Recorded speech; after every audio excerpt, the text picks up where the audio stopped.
पैसे भी खत्म हो चुके हैं। ये तो पैसे देता नहीं, सिर पे मेरे बाप नहीं, माँ मेरी विधवा। कौन मेरा सहारा, मुझे ये बता दो, कौन मेरा सहारा, मुझे ये बता दो। सीएम सर से यही कहती हूँ कि मैं पंजाब की लड़की, CM Amarinder Singh ji, CM Khattar ji, please मेरी सुनवाई कीजिए। इन सभी को अंदर करवाओ, अरेस्ट करवाओ इस लड़के को, इसको जेल होनी चाहिए। इसने ऐसी ऐसी बातें बोलनी है उन पेन ड्राइव्स में कि सुन नहीं सकते। नंगे बंदों से वीडियो कॉल कराई है इसने एफआईआर दर्ज होने के बाद भी। ये मुझे नहीं बता रहा, इसको अंदर कर दो। कोई मेरी सुनवाई नहीं कर रहा। दाज की इतनी लंबी लिस्ट ले लेके घूम रही है, कोई दाज की रिकवरी नहीं करवा रहे। उल्टा उसको बुला के यहीं पे मुझे हरासमेंट करवानी है इन्होंने। जब मैं घर जाती हूँ अंदर से कुंडे लगा लेते हैं। मुझे कर गई, मैं पहले इनके साथ गई, फिर हमने छापा मारा, सास अंदर ही बैठी हुई है। मेरे पास बकायदा सास की वीडियो है कि अंदर बैठे हुए थे। मैंने रात एसएसपी सर को गुजारिश की, एसएसपी सर तो हेल्प करते हैं पर नीचे वाले अधिकारी कोई हेल्प। मैं जहर खा के मर जाऊंगी, मैं मौत लेना चाहती हूँ। मुझे इंसाफ तो मिलना नहीं, इंसाफ के लिए पैसा भी चाहिए हाई कोर्ट जाने के लिए, क्योंकि इसकी बेल कैंसिल करानी है तो मुझे हाई कोर्ट जाना पड़ेगा। जो मेरे पास पैसे बचे ही नहीं है, हमारे घर वापस जाने के पैसे भी नहीं बचे। मैं खा के मर जाऊंगी, मुझे घर में नहीं रखते। मैंने इस बंदे का इतना साथ दिया कि आपको बता नहीं सकती। 1 लाख कैश है और 1 लाख इसके अकाउंट में डाले, खाली कर चुका है मेरी रिकवरी, मेरा गोल्ड तक। मैं प्रोफेसर थी, मैं एमफिल बीएड 15 साल कॉलेज में पढ़ाया हुआ है। मेरी इसने नौकरी भी बर्बाद कर दी। नमस्कार, मैं हूं आकर्षण उपलर। इस समय आप ये सीधी तस्वीरें देख रहे हैं सीएम सिटी करनाल से। सेवा सुरक्षा सहयोग, ये करनाल पुलिस, हरियाणा पुलिस का नारा है। पूरे हरियाणा के अंदर अलग अलग जिलों में महिला थाने बनाए गए हैं ताकि जो महिलाएं हैं उनसे जुड़े जो अपराध हैं उनसे ना केवल जल्द कार्रवाई हो, बल्कि जो महिलाएं हैं वो महिला पुलिस अधिकारियों के साथ, महिला पुलिस कर्मचारियों के साथ अपनी बात कह सकें, अपनी बात को बता सकें और उनकी पूरी सुनवाई महिला थानों में हो सके। इसलिए ये महिला थाने बनाए गए थे। लेकिन किस तरह से पंजाब के होशियारपुर की रहने वाली एक महिला परेशान हो रही हैं पिछले लंबे समय से, लगातार यानी यहाँ पर आ रही हैं, पुलिस की तरफ से जो सहयोग इनको मिलना चाहिए था वो सहयोग नहीं मिल रहा। किस तरह से पुलिस अधिकारी, पुलिस कर्मचारी इन्हें परेशान कर रहे हैं, क्या कुछ पूरा मामला एक बार जानते हैं। मैडम क्या नाम है आपका, कहाँ से आप आए हुए हैं? साक्षी शर्मा, मैं आई हूँ होशियारपुर पंजाब से। क्या इशू है आपका? मेरे पति और मेरे ससुराल वालों से मेरा पिछले 2 साल से झगड़ा चल रहा है। उन्होंने मुझे मार पीट के 5/8/2018 को बिना मेडिकल कराए सदर थाना पुलिस ने धक्के मार के मुझे निकाल दिया। उसके बाद मैंने 5 रात को मैं 2 बजे होशियारपुर पंजाब पहुंचती हूँ। 6 को मैं डीसी मैम होशियारपुर को अपना मेडिकल करवाने की वहाँ दरखास्त देती हूँ। इन्होंने यहाँ मेडिकल नहीं करवाया, मुझे वहाँ गुजारिश करनी पड़ी, जबकि मेडिकल यहाँ बनता था मेरा। इन्होंने कार्रवाई भी नहीं की, मेडिकल करवा के 323, 24, 26 जो भी बननी थी, 498, 506 कोई धारा नहीं डाली, कोई कार्रवाई नहीं की, धक्के मार के निकाल दिया मेरे ससुराल वालों और मेरे पति रोहित संधू से पैसे खा के। और उसके बाद मैं जैसे तैसे पहुंची, मैंने मेडिकल करवाया डीसी मैम होशियारपुर की परमिशन से। उसके बाद 7 को मेरा मेडिकल हुआ। उसके बाद 8 को मैं कोर्ट में मतलब आर.के. जैन जज की कोर्ट में खर्चे का केस डाला हुआ है 8/8/2018 से। और उसमें पिछले मार्च 2020 में 4000 रुपये खर्चा लग गया रोहित संधू को।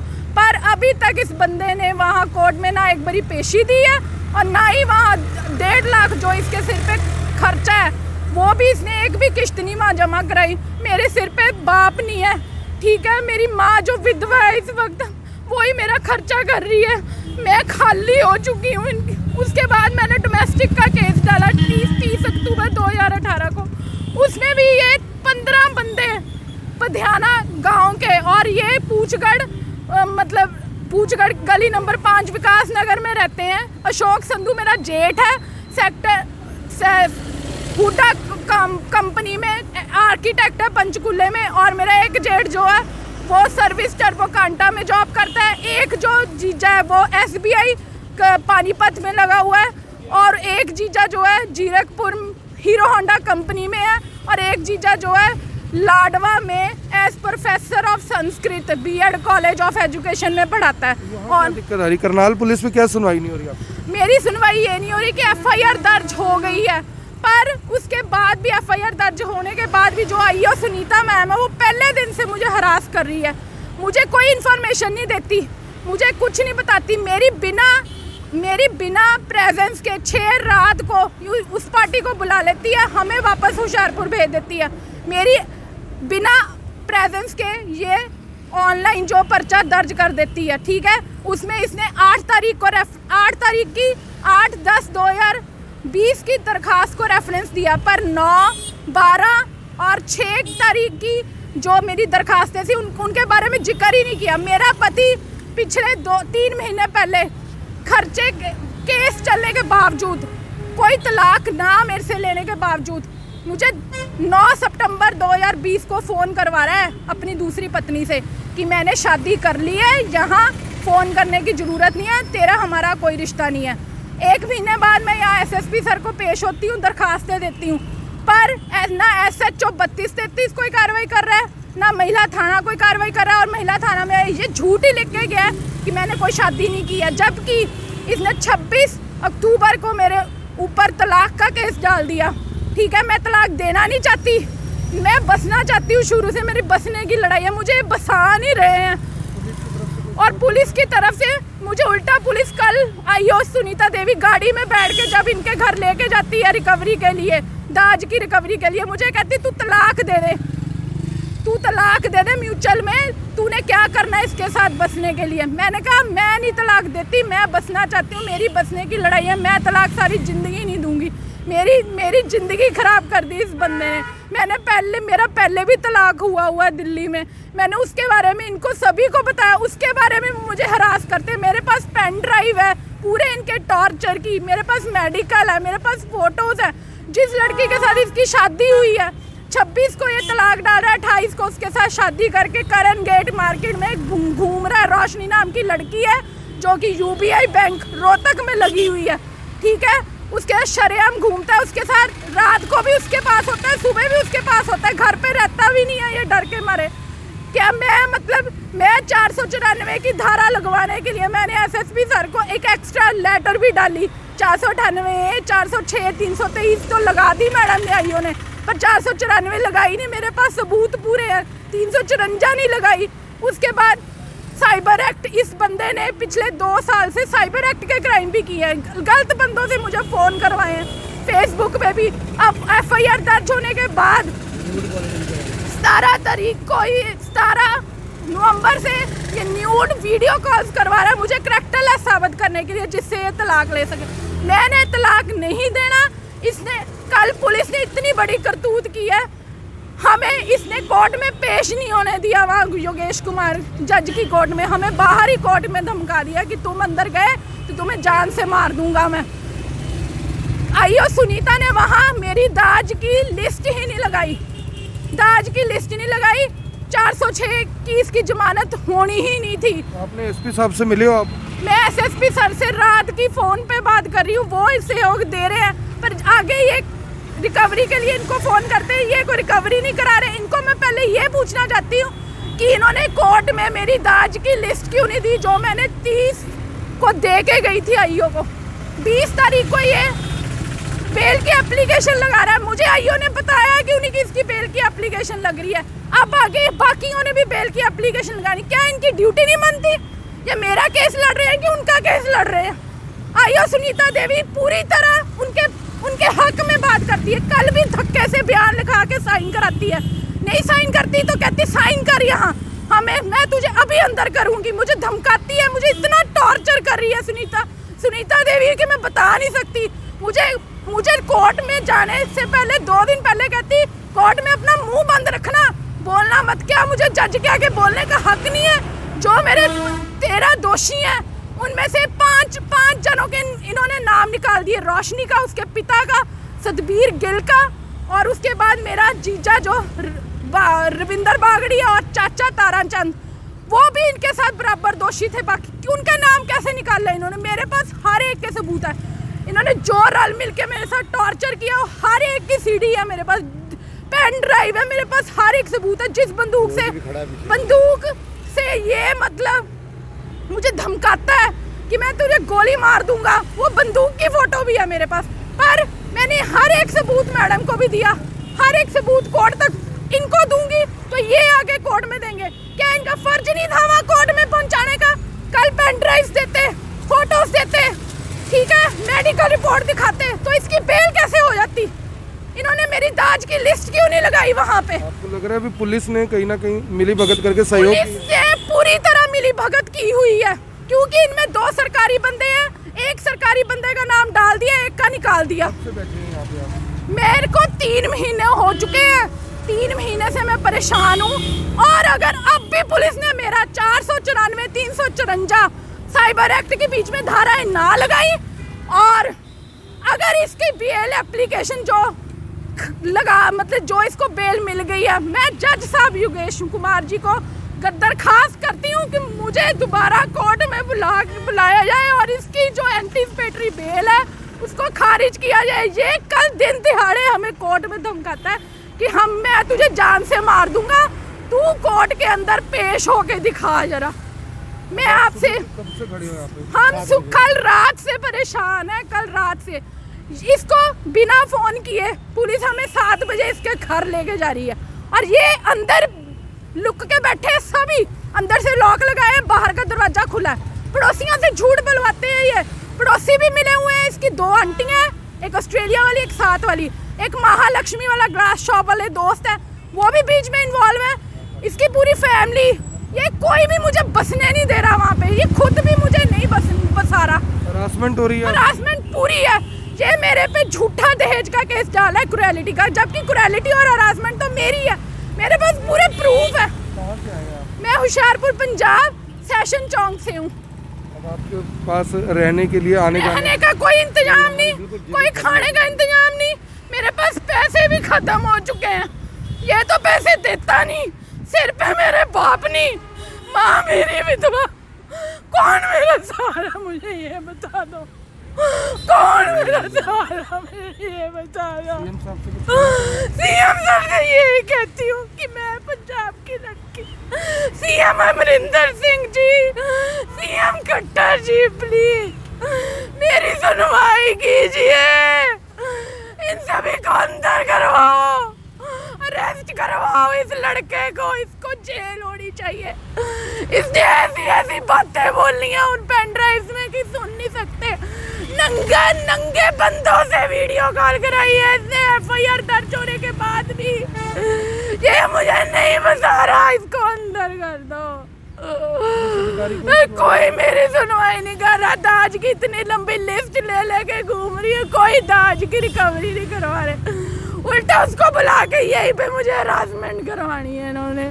जब मैं घर जाती हूँ अंदर से कुंडे लगा लेते हैं, मुझे कल गई, मैं पहले इनके साथ गई, फिर हमने छापा मारा, सास अंदर ही बैठी हुई है, मेरे पास बकायदा सास की वीडियो है कि अंदर बैठे हुए थे। मैंने रात एसएसपी सर को गुजारिश की, एसएसपी सर तो हेल्प करते हैं पर नीचे वाले अधिकारी कोई हेल्प नहीं करते, सभी घूसखोर है। एसएचओ 32-33 कहता है ये तो शादी कर सकता है दूसरी, उसकी बकायदा मेरे पास रिकॉर्डिंग है एसएचओ की। हाँ, बकायदा कहता मैं यहाँ तेरी पर्चा नहीं दर्ज करूँगा, रिपोर्ट नहीं दर्ज होगी, रात के 12 बजे तक यहाँ बैठ। 32-33 कहाँ सुनसान में, उसने भी इनके साथ मिलकर मुझे हरास किया। ये बहुत पैसे वाले हैं, इनमें एक पुलिस रिटायर्ड एसएचओ भी है फतेह सिंह, वो इन सारे बीच में इन्वॉल्व होके ना मेरा काम नहीं होने दे रहा, वो इनकी पूरी सपोर्ट कर रहा है। ये दोषी है, मेरा झूठा केस नहीं है। मैं जज साहब योगेश कुमार जी को रिक्वेस्ट करती हूँ कि इसकी एंटीसिपेटरी बेल को कैंसिल कीजिए, इसने कल भी क्राइम किया, इसने पहले भी क्राइम किया। मेरी रिकॉर्डिंग सुन लीजिए, मेरे प्रूफ सुन लीजिए। मुझे कोर्ट तक पहुंचने नहीं दिया इसने, मुझे कोर्ट तक पहुंचने नहीं दिया। अगर दोषी बाहर घूमता रहेगा ये तो मुझे कभी भी मरवा भी सकता है, मार भी सकता है। मुझे सभी अपने दोषी अंदर चाहिए, इनकी एंटीसिपेटरी बेल नहीं होनी चाहिए।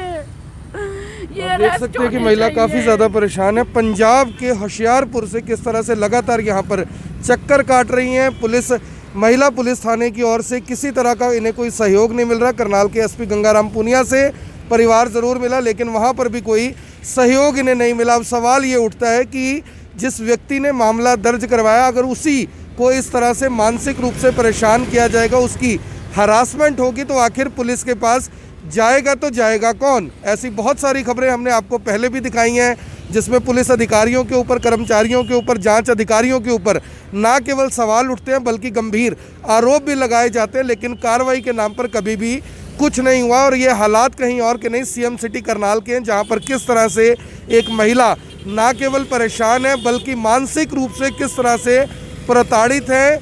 उनका सीधे तौर पर, साफ तौर पर कहना है कि मैडम अगर अभी भी कार्रवाई नहीं होती तो फिर क्या करेंगे?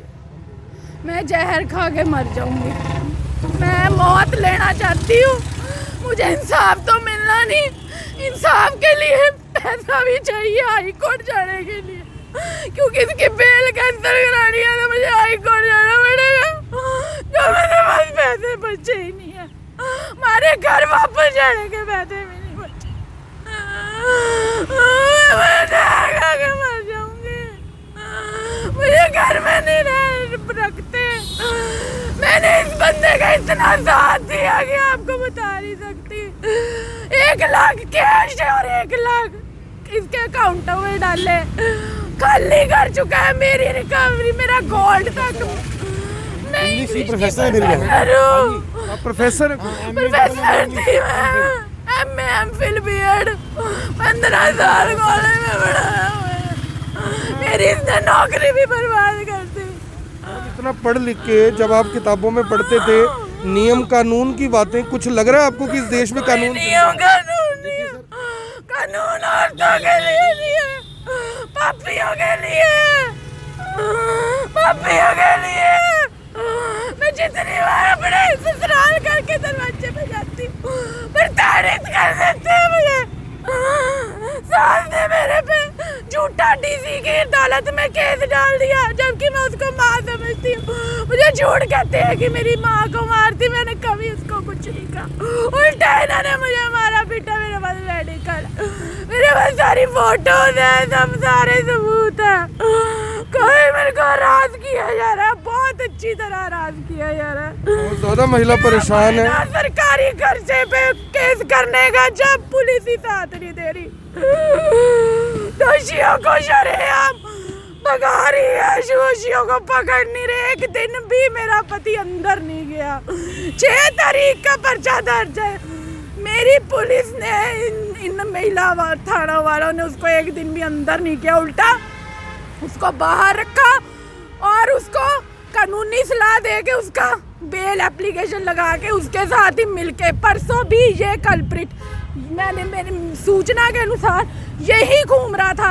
और मुझे शक है योगेश कुमार जी कि ये मेरी पेन ड्राइव्स में से सबूत जो उनके साथ पैसे खिला के उनको इधर उधर जरूर करेगा, उनके सबूतों के साथ ये हेरा फेरी भी करेंगे। ये बहुत कुछ कर रहे हैं जो मेरी नज़र से दूर है। मैं फिर भी कोशिश कर रही हूँ कि पुलिस मेरा साथ दे, पर पुलिस साथ नहीं दे रही। पुलिस है फिलहाल पुलिस के ऊपर गंभीर आरोप लगते हुए इनके भाई हमारे साथ हैं, मासी के बेटे हैं। जी क्या कहना चाहेंगे, क्या नाम है आपका, कहाँ से आए? डेवी चड्डा सर नाम है मेरा, होशियारपुर के पास ही चब्बेवाल में रहता हूँ मैं। मेरी सिस्टर बहुत दिनों से परेशान है। एसएसपी करनाल गंगाराम पुनिया जी हमारा पूरा साथ दे रहे हैं। रात को हमने 9 बजे उन्हें कॉल की तो उन्होंने फिर भी हमारा फ़ोन पिक किया और उन्होंने मेरी बोला कि अगर मैं दिक्कत में हूँ, अगर जाना बहुत ज़रूरी है तो हम आपकी सिस्टर का एक रात के लिए 1 स्टॉप का अरेंजमेंट कर देते हैं। लेकिन जैसे हम थाने में आते हैं तो इन्होंने बोला कि चलो आपका सुबह हम आपकी जो बरामदी सामान की करवा देंगे। सुबह इन्होंने टाइम दिया, इनके लैंडलाइन पे फ़ोन आया किसी का कि इनको सुबह 8 बजे बुला लो। हम सर 7:30 सुबह इनके कैमरे के सामने आके खड़े हो गए हैं, 7:30 के यहाँ बैठे हुए हैं, लेकिन यहाँ कोई भी दिखाई नहीं दिया हमें। फिर हमने 9 बजे 7:30 8 बजे 8 साढ़े 8 बजे हमने SHO मैम को फ़ोन किया। वो कह रहे हैं कि सर हमने आपको 9:30 का टाइम दिया था। चलो मैंने कहा ठीक है, शायद हमें गलती लग गई हो। हमने 9:30 के हम 9 बजे के फिर आके दोबारा बैठ गए यहाँ पे, लेकिन 9:30 तक कोई नहीं आया। 9:40 तक कोई नहीं आया। 9:50 पे हमने SHO मैम को फ़ोन किया। एक फ़ोन किया, नहीं उठाया। दूसरा फ़ोन किया, वो भी नहीं उठाया। तो हम बहुत हराश हो गए। फिर हमने SP सर को फ़ोन किया। वो कहते हैं ठीक है मैं अभी बुलाता हूँ। तब हम देख रहे हैं कि 10 बजे मैम आ रहे हैं, लेकिन अभी भी देखो वो आ रहे हैं। हमने उन्हें इतने कॉल किए, मेरी बहन ने कॉल किए हैं। उनकी भी कुछ ड्यूटी बनती है कि हम बाहर खड़े हैं, उन्होंने हमें देख लिया तो वो फ़ोन करें कि भाई हम आ चुके हैं, आप कहाँ पे हैं। एक बार भी हमें कॉल लिया। हाँ जी, कार्रवाई चाहते हैं कुछ? सर बिल्कुल कार्रवाई चाहते हैं, लेकिन कोई ये थोड़ी टाइम है, हमारी जेबें खाली हो चुकी हैं, हमारे पास वापस जाने तक के पैसे नहीं हैं। हमने सोचा था कि जो हमारा कुछ गोल्ड वापस मिलेगा हम उसको यहाँ किसी ज्वेलर्स के पास थोड़ा रख के उसके थोड़ा बहुत उसमें बेच के पैसे लेके फिर वापस जाएंगे। हमारी जेबें खाली है। ये हालात हमारे हो चुके हैं। रात को हम कैसे वैसे गाड़ी में रात गुजारी है हमने, किसी गवर्नमेंट पार्किंग, मैं नहीं जानता, शायद मिनी सेक्रेटरी की पार्किंग में लगा, गाड़ी में सोए हम भाई बहन दोनों।